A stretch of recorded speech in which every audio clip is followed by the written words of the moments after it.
The house had stood empty for 40 years, its crooked frame leaning against the wind as if exhausted by the passing years. Children dared one another to touch the rusted iron gate, but few ever made it up the cracked path to the front door. They said the last family to live there vanished without a trace, leaving dinner still on the table, windows open to the night, and a single lamp burning on the stairs. Thomas Avery, a young architect fascinated by forgotten buildings, bought the property without hesitation. He had an eye for beauty in decay and a taste for stories others would rather not hear. When he arrived on a bright autumn afternoon, he found the house exactly as it had been in the old photographs. Peeling paint, clouded windows, and a garden choked with nettles and ivy. The air smelled faintly of damp soil and something metallic.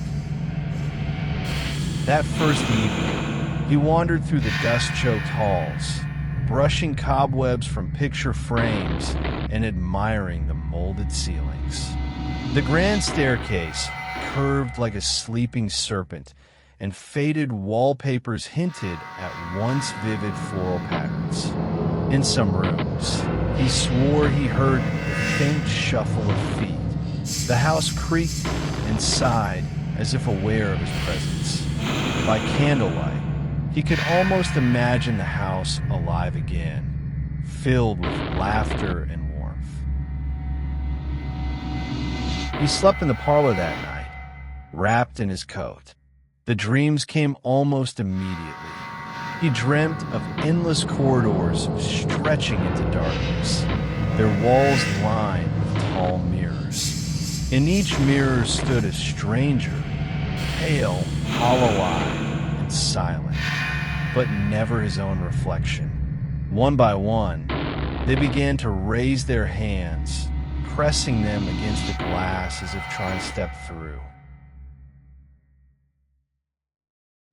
When Thomas awoke, the candle had burned itself to nothing. The house was utterly black.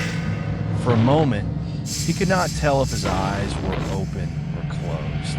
He lay perfectly still, listening, and thought he heard breathing that was not his own.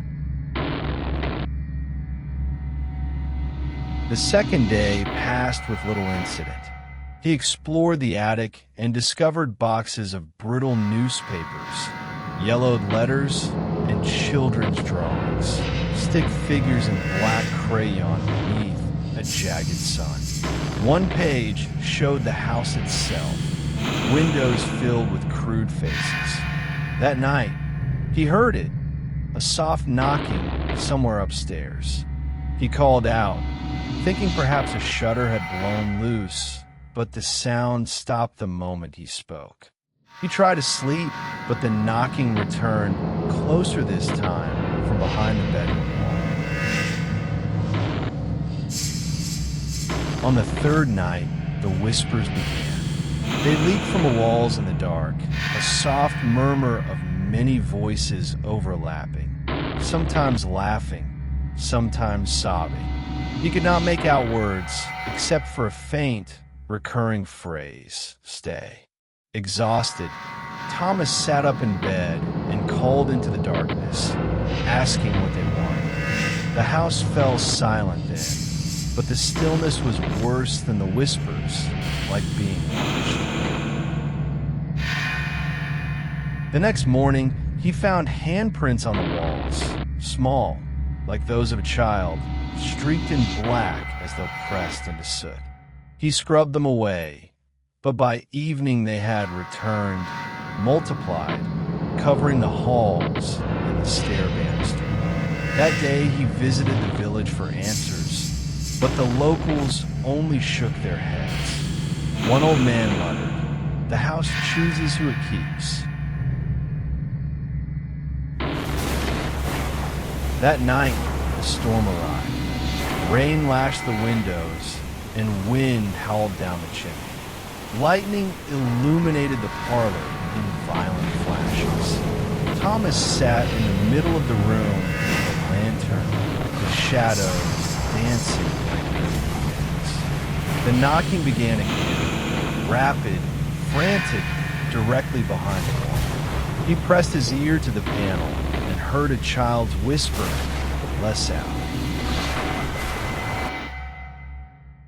The walls split with a groan, and dozens of pale hands reached through, cold and slick, dragging him into the darkness. His lantern fell to the floor, the flame snuffed out. The last thing he heard was the storm fading and the sound of laughter echoing along the corridors. Weeks later, a passing traveler noticed something strange. In the topmost window, pressed against the glass, was a new face, hollow-eyed, pale as the moon, staring down at the road in silent horror.